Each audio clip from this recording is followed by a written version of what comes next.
The tray tipped 6 inches before Marcus caught it. Water sloshed over the rim of a crystal glass and darkened the white tablecloth into a spreading gray stain. Behind him, a woman's voice said, loud enough for the whole terrace to hear, "Careful, some of us actually work to be here." Marcus set the tray down without a word. His daughter's backpack was still slung over his shoulder from the drop-off he hadn't had time to change out of. Nobody at that table knew whose restaurant they were sitting in. 6 hours earlier, the day had started the way most of his days started. Early and alone with a 6-year-old who talked more than she slept. "Daddy, do bees know they're going to die when they sting somebody?" Marcus was tying Zoe's shoelaces at the kitchen counter, a cereal bowl balanced in one hand, when she asked it. Zoe had a habit of asking questions like that. Not cute kid questions, but the real ones, the ones adults spent their whole lives avoiding. She was small for 6, with 2 puffs of hair her mother used to do before she passed.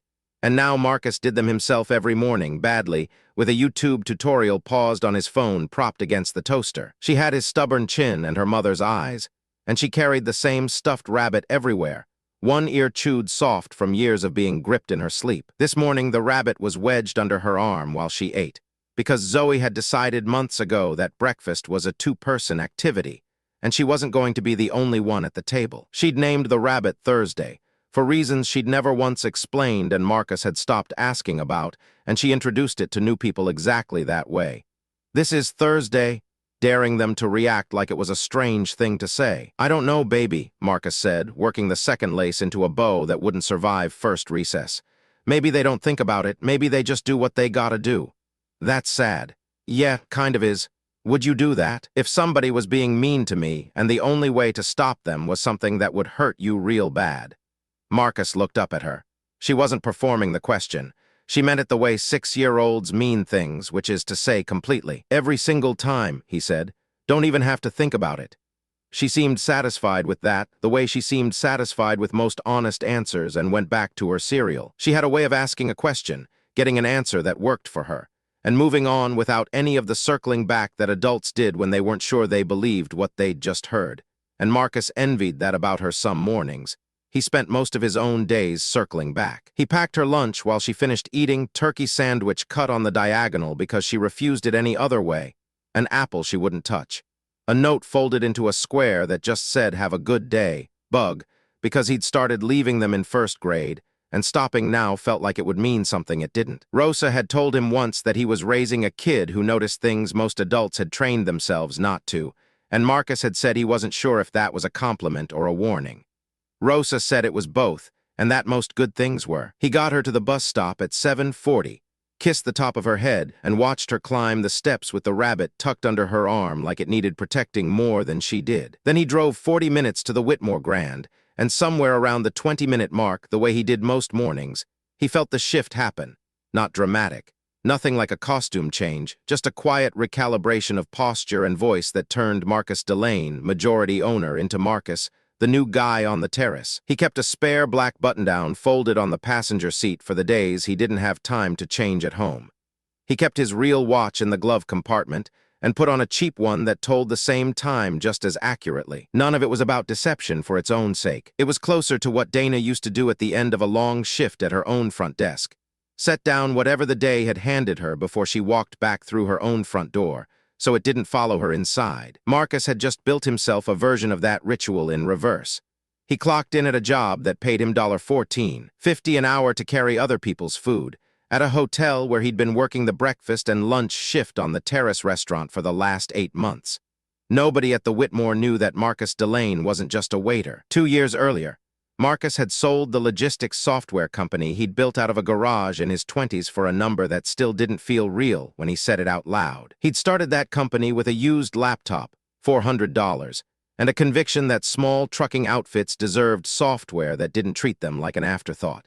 Because his father had spent 30 years driving a delivery route, and Marcus had grown up watching him fight paper manifests and broken radios instead of just driving the truck. It took 11 years, 2 near bankruptcies, and 1 investor who tried to push him out of his own company before the sale finally closed. There had been a stretch in year 6 when he'd made payroll by selling his car and taking the bus, and he still remembered exactly what that bus route smelled like in August. Dana didn't live to see the sale close. She died the year before, fast, the kind of fast that doesn't leave room for the things people say in movies. And Marcus signed the closing papers 11 months later in a conference room that felt like it belonged to someone else's life. He remembered thinking, while the lawyers slid papers across the table, that she would have found the whole ceremony of it faintly ridiculous. All those signatures for a number that couldn't buy back a single ordinary Tuesday with her. 14 months after the sale, quietly, through a holding company with a name that meant nothing to anyone, he'd bought a controlling stake in the Whitmore Grand's parent hospitality group, a struggling 3-property chain that needed capital and needed it fast. He didn't buy it to run it. He bought it because Dana used to work the front desk of a hotel exactly like this one when they first met, back when he was nobody, and she was the only person who ever treated him like he was somebody anyway. She used to come home and tell him about the guests who looked through her like she was furniture, and the ones who didn't. She always said the second kind were rarer than people thought, and that you could learn everything you needed to know about a person by watching how they talked to whoever was pouring their coffee. After she died, Marcus went looking for a way to keep some piece of that world close to him. He ended up owning it instead. And then, almost as an experiment, or maybe as a kind of grief, though he never said that part out loud, not even to his lawyer, he started working shifts inside his own properties under his mother's maiden name, Delane, just to see what the business actually looked like from the floor, the way Dana had lived it, and not the way a quarterly report described it. Housekeeping at one property for 2 months, changing sheets and cleaning bathrooms and learning which supervisors wrote people up for being 90 seconds late, and which ones covered for them. A front desk overnight rotation at another, where he learned that the night manager routinely let corporate accounts skip the deposit that hourly guests were required to pay up front. Now the terrace restaurant at the Whitmore Grand. 4 days a week, alongside people who had no idea he could fire the general manager with one email and never think about it again. He told exactly 2 people the truth: his lawyer and Rosa, his neighbor, who watched Zoe on the days his shift ran long. Rosa thought the whole arrangement was faintly ridiculous, a man who could buy the hotel outright instead scrubbing toilets in it. But she also understood, better than most people would have, that grief made people do things that weren't supposed to make sense on paper. He'd picked Delane, his mother's maiden name, mostly because it was easy to say and easier to forget, the kind of name that didn't invite a second look on a name tag. His mother had died when he was in college. Before any of this, the company, Dana, Zoe, had happened. And using her name felt less like a disguise and more like carrying her along for a project she would have found both impractical and, he suspected, exactly like something she'd have done herself. The terrace restaurant staff knew him as Marcus, the new guy, quiet, always on time, good with the regulars, bad at small talk. His direct supervisor was a floor manager named Billionaire, 26 years old, sharp, overworked, and permanently one bad shift away from crying in the walk-in freezer, though she'd never let anyone see it. Priya wasn't cruel. She was scared. She'd been passed over for a promotion twice already, because upper management said she needed to project more authority, which everyone understood to mean something else entirely. And she had learned, the hard way, that the safest thing to do when trouble came from a guest was to side with the guest fast and sort out who was right later, if ever. Marcus had watched her do the math on a dozen small conflicts over 8 months. 6 weeks earlier, a guest had complained that a server named Inez had given him attitude over a to-go order that was, in fact, exactly what he'd asked for, word for word. And Priya had written Inez up without pulling the security footage that would have cleared her in under a minute. Inez had cried in the stairwell afterward, and Priya had found her there and apologized off the record, and then left the write-up in her file anyway, because pulling it back out would have meant explaining to her own boss why she'd filed it wrong in the first place. Marcus had heard the whole thing secondhand from Beatrice, who heard everything eventually, and it had told him more about the Whitmore's culture than any quarterly report ever had. He didn't blame Priya for it. He understood exactly what kind of institution had trained her to flinch, because he'd built the version of it that came before her, even if he hadn't meant to. The morning shift built its usual rhythm. A regular named Mr. Acaffer came in at 10, like he did most Tuesdays and Thursdays, ordered the same egg white omelet, and always asked Marcus how his daughter was doing, because Marcus had mentioned her once in passing months earlier, and Mr. Acaffer, unlike most guests, had actually remembered. "She's still asking you the hard questions?" He said that morning, and Marcus told him about the bees, and Mr. Acaffer laughed the kind of laugh that came from somewhere real. It was a small thing. Marcus collected small things like that the way other people collected complaints. And on a day like this one, he'd need every single one of them before it was over. Behind the swinging kitchen doors, the morning's first real headache had already started. The supply truck had shown up 2 cases short on the good coffee, and the sous chef, a woman named Beatrice who ran the pass like a border checkpoint, was rationing the good beans for VIP tables only and serving the backup blend to everyone else, which meant Marcus spent 10 minutes he didn't have explaining to a disappointed retiree why his second cup tasted different from his first. The espresso machine threw an error code twice before Beatrice got it running again with what she called, without any humor at all, hotel maintenance, meaning she hit it once, hard, in exactly the right spot. Marcus liked Beatrice. She didn't have time for anyone's ego, guest or staff, and it made the kitchen one of the few honest rooms in the building. Trent Michaels had been at the Whitmore longer than almost anyone on the floor, and he did not share Priya's fear so much as he shared a quieter contempt, dressed up in good manners so it rarely looked like what it was. Around 11, before the lunch rush properly started, Marcus had recommended a sansera to a table of 2 women celebrating a promotion. And when Trent walked by 5 minutes later and one of the women complimented the wine your colleague picked, Trent said, easily, without missing a step, "Oh, that's actually one of my go-tos for this menu, glad it worked out for you," and kept walking before Marcus could say anything at all. It wasn't the first time. It had happened enough times that Marcus had stopped bothering to correct it, because correcting it in front of a guest only ever made the guest uncomfortable and made Trent smoother about the next one. Back in his 3rd week, Marcus had actually said something about it, quietly, near the ice machine. Just told Trent that he'd noticed the pattern and would appreciate it if it stopped. Trent had laughed not unkindly and said, "Relax, Chief, I'm just better at the room than you are right now. You'll get there." He'd said it like a mentor handing down wisdom, which was somehow worse than if he'd just been openly cruel about it. Marcus had let it go after that, not because it stopped bothering him, but because he'd wanted to see how far it would run unchecked before anyone with real authority noticed. He filed it away, the way he filed most things about the Whitmore staff, not out of some plan to catch anyone, just out of the habit of a man who'd spent a career noticing which employees made a business better and which ones made it worse while collecting the same paycheck. Around 11:30, Marcus ducked into the kitchen for the 90 seconds he allowed himself most shifts, leaning against the steel prep table while Beatrice plated a salad without looking up. "You good?" she asked, the way she asked everyone, not really expecting a real answer. "Long one," Marcus said. "Every one of them's a long one in here." She slid the plate onto the pass and called the ticket number toward the window. "You ever gonna tell me what you actually do when you're not doing this?" Marcus almost laughed. Beatrice had asked some version of that question every few weeks since he'd started, half joking, the way people do when they sense someone's holding something back, but don't especially care what it is. "One day," he said, which is what he always said. One day. She wiped her hands on her apron and looked at him properly for the first time that morning. "You look like a man who needs a day off, whatever it is you actually do." "Working on it," Marcus said, and went back out to the floor, because 90 seconds was 90 seconds and table 6 was waiting on their check. By noon, the terrace was close to full. A supply truck had shown up short 2 cases of the good coffee. The espresso machine had thrown an error code twice, and Marcus was covering for a server named Denny who'd called out sick, which meant he was running 9 tables instead of 5. He was tired in the specific way that comes from being tired in 2 different lives at once. He did not let any of it show on the floor. That was the job. He'd learned that lesson from his own father, who used to say that if you let people see you rattled, they stopped trusting you to carry anything heavy.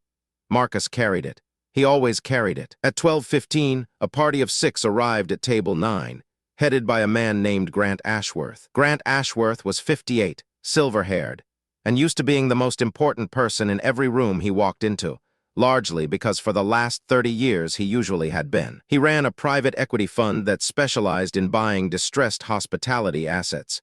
Hotels exactly like the Whitmore, in fact, though Marcus had never crossed paths with him directly, and Grant had no idea whose employee he was about to be rude to. Grant had flown in with 3 colleagues for a golf weekend, and one of them, a younger partner named Colby, kept glancing at his phone under the table in a way that suggested he'd rather be anywhere else. Grant's wife, Deborah, sat beside him in sunglasses she didn't take off indoors, and she had already decided, before Marcus ever reached the table, what kind of experience she expected to have. Grant did not expect a black waiter old enough to be somebody's father to be the one setting his water glass down. He didn't say that, He didn't have to. It was in the extra half-second he took to look Marcus over. The way he said, "We'll have the usual, and get it right this time," to a restaurant he'd never eaten at before, as if daring the universe to disappoint him just so he could enjoy being disappointed by it. The table had come off the 9th hole an hour behind schedule, and Grant had spent most of the walk from the pro shop complaining about a slow foursome ahead of them. So by the time they sat down, he was already primed to find something wrong with whatever came next. Colby tried, weakly, to steer the conversation toward the deal they were supposedly there to discuss, something about a distressed asset in the southeast. But Grant waved him off. Business could wait until the second bottle, he said, the way men like Grant always said it, as if the people serving him existed in some separate lane of time that didn't count against anyone's patience. Marcus took the order without comment. Filet for the table, mostly medium rare, one salad for Deborah, who asked if the kitchen could do something about the portion size. "We're not all trying to gain weight this weekend," while looking somewhere in the direction of Marcus's midsection, and sparkling water all around. Grant selected a bottle of wine loudly enough that 3 other tables turned to look, mostly because of the volume rather than the vintage. And when Marcus offered a brief, accurate note about the pairing, the kind of thing he was supposed to offer, the kind of thing that would have been an ordinary courtesy from anyone else at the table, Grant cut him off before he finished the sentence. "I've been drinking wine longer than you've been alive. I think I can manage," he said, though Marcus was 39 and had, in fact, spent a summer during business school working a vineyard tasting room specifically to learn the subject. He didn't mention that. There wasn't a version of the day where mentioning it would have helped. The water glass tipped when he was setting down the wine. His tray angled wrong for half a second because Deborah shifted her chair back without looking.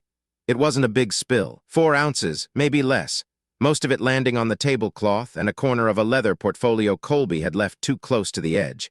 That was when Deborah Ashworth said the line about people who actually worked to be here. A couple at the next table went quiet the way people do when they've caught the edge of something they don't want to be part of, and one of them glanced at Marcus with an expression that wasn't quite sympathy but wasn't nothing either. Marcus set the tray down. He reached for a cloth napkin and started blotting the tablecloth without a word, because that was the job too. You didn't argue with a guest's tone. You fixed the mess and you moved on. His jaw tightened for exactly as long as it took to remind himself that this table, this exact table, was not the hill he'd chosen to die on 8 months into an experiment he could end with a phone call any time he wanted. But Grant wasn't finished. "Is this the caliber of service we should expect for $400 a night?" Grant said to the table generally, though loud enough that it was really meant for the whole terrace. "I've stayed at Marriott's with better staffing than this." He looked at Marcus directly for the first time. "What's your name?" "Marcus." "Marcus. Do you actually want this job, Marcus, or is this just a stop on the way to something else?" It was, Marcus thought, almost funny he didn't laugh. "I want to do the job well, sir," Marcus said. "I apologize for the water. I'll bring a fresh cloth." "See, that's the attitude I like. Apologetic. Good." Grant turned back to his colleagues like the matter was closed, already moving on to something about a course rating at whatever club he'd played that morning. Colby, to his small credit, mouthed something like sorry about that toward Marcus's back once Grant had looked away, though he didn't say it out loud, and he didn't do anything else either. Priya had seen the whole thing from the host stand.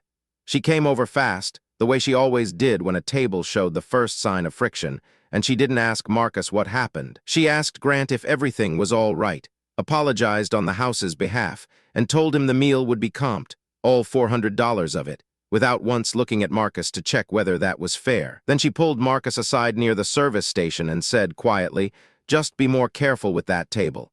Ashworth's fund does business with corporate, apparently. I don't need this today." "I hear you," Marcus said. He did hear her. He'd learned a long time ago that the people enforcing an unfair rule weren't always the ones who wrote it. And he'd watched Priya get overruled by upper management often enough to know exactly why she flinched the way she did. 20 minutes later, Grant complained a second time, this time that his second glass of wine hadn't arrived fast enough, though it had been less than 90 seconds. And Trent swept in ahead of Marcus, all smiles, refilled the glass himself, and said, just loud enough for Marcus to catch on his way past with another table's order, "Some guys just aren't cut out for the floor. No shame in it." He said it lightly, the way he said most things, like it wasn't really an insult if it was delivered with a smile attached. Marcus said nothing. He had 9 tables and a 6-year-old waiting on the other end of a bus route, and neither of those things had room in them for Trent Michaels. When the fillets came up, Grant cut into his, examined the color, and announced that it was closer to medium than medium rare, which it wasn't. Marcus had watched Beatrice plate it herself and knew exactly how it had come off the grill. He offered evenly to have it remade. Grant waved him off, said he'd eat it anyway since he didn't have all afternoon to wait around, and then spent the next several minutes narrating to his colleagues, at a volume clearly meant to include the surrounding tables, exactly how a kitchen this size should be able to get a simple steak right the first time. Nobody at the table contradicted him. Colby, again, said nothing out loud, though this time he didn't even manage the silent apology. He just kept his eyes on his phone until it passed. The lunch service ground on.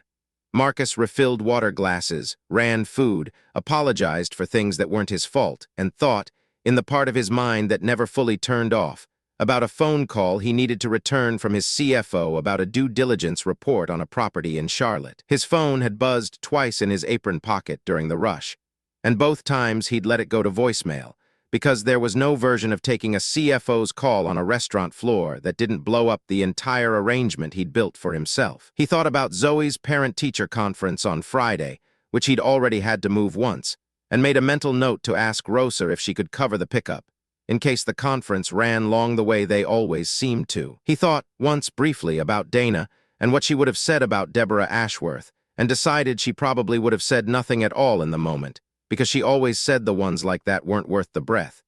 You saved your breath for the people worth teaching something to, and everyone else you just outlasted. Not every table that lunch was like Grant's.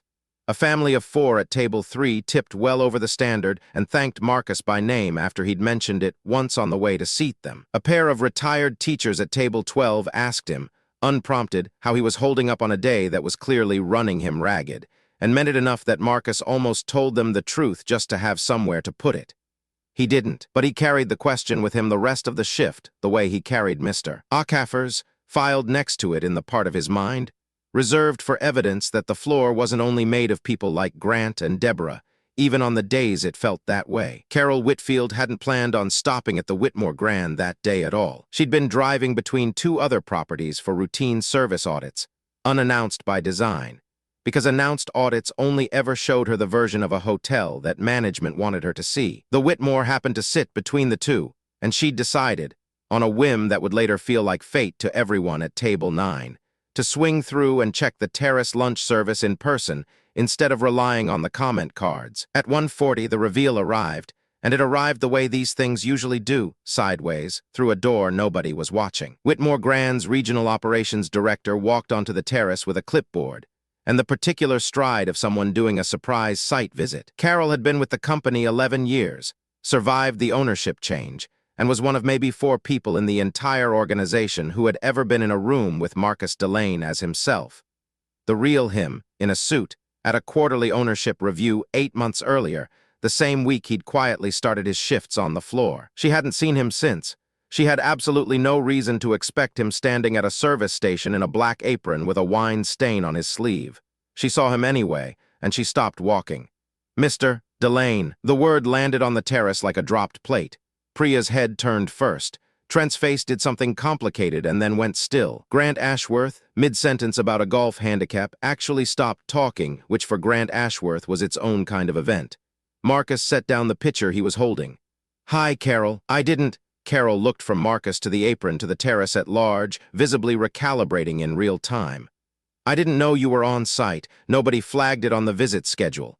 "That's because I didn't want it flagged," Marcus said. Grant Ashworth found his voice first, though it came out thinner than it had all morning. "I'm sorry, Delane.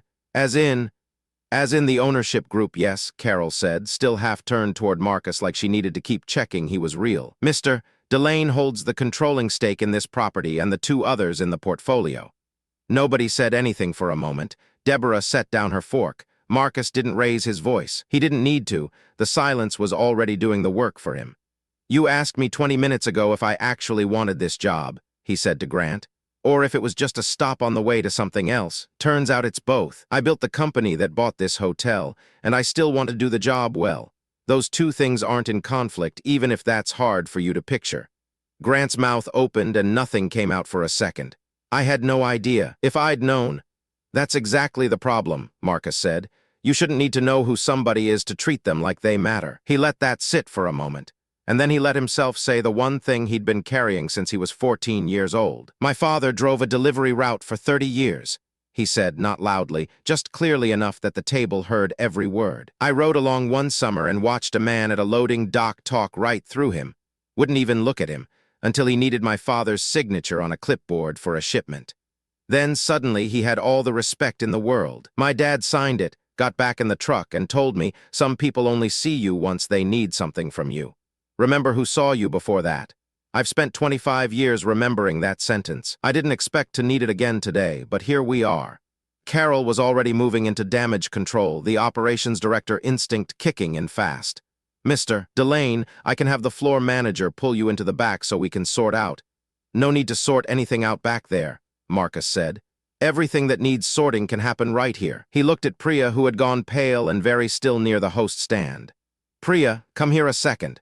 She came, her clipboard pressed to her chest like a shield. "You've been my direct supervisor for 8 months, Marcus said. In that time, I've watched you run this floor short-staffed, underpaid, and undercut by people above you who won't give you the promotion you've earned twice over. Today, when a guest was rude to a member of your staff, you sided with the guest without asking a single question about what actually happened. That's not okay, but I also know exactly why you did it. And it isn't because you're a bad manager. It's because this company has spent years teaching you that protecting yourself is safer than protecting the people under you. That's on us, not just on you." Priya's eyes were wet, but she held it. "I'm sorry, Mr. Delane, that's not an excuse. I should have asked what happened before I promised him a comp." "No, you shouldn't have, but you're not getting fired for it." Marcus turned to Carol. "She goes into the Assistant General Manager Development track effective this quarter. Full authority, full backing, and I want it in writing that if a guest is out of line with her staff, corporate has her back before the guests. That's the culture problem, not her."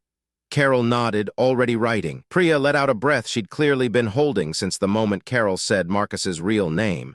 And for just a second, she looked less like a manager bracing for a reprimand, and more like a 26-year-old who'd finally been told, out loud, by someone who could actually change it, that the last 2 years of being passed over hadn't been about anything she lacked. Then Marcus looked at Trent, who had gone very quiet near the wine station. "Trent's been telling guests all shift that I'm not cut out for the floor," Marcus said to Carol, though he was looking at Trent while he said it. "He's also been taking credit for other people's recommendations for months. I watched him do it to a table of my own tonight, and I've heard from other servers it isn't new. That's not fear. That's just cruelty with a good tan and a friendly voice. Pull his file. If this is a pattern, and I think we both know it is, he's done here." Trent started to say something. Marcus held up a hand, not sharply, just enough. "You don't get a version of this conversation where you explain it away.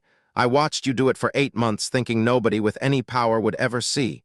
Somebody did." Carol made a note. Trent didn't argue further. There wasn't anywhere left to put the argument. Marcus turned last to Grant and Deborah, who had the particular look of people watching their whole morning rearrange itself in front of them. "Your meal's on me," Marcus said. "Not because Priya offered it under pressure, because I'm offering it on my terms, and I want you to think about the difference between those two things on your flight home. You run a fund that buys hotels like this one. Maybe next time you're in one, try finding out who somebody is by asking them a question instead of deciding it from the way they're dressed." Grant, to his credit, or maybe just to the credit of self-preservation, didn't argue. "That's fair," he said quietly. "I'm sorry, genuinely." Deborah said nothing at all. She looked down at the water stain that had started this whole afternoon, then back up at Marcus, and whatever she was working through behind the sunglasses she never took off. She kept it to herself. Marcus didn't wait around for it. Marcus nodded once. He didn't need Grant's apology to feel complete, and he didn't chase it either.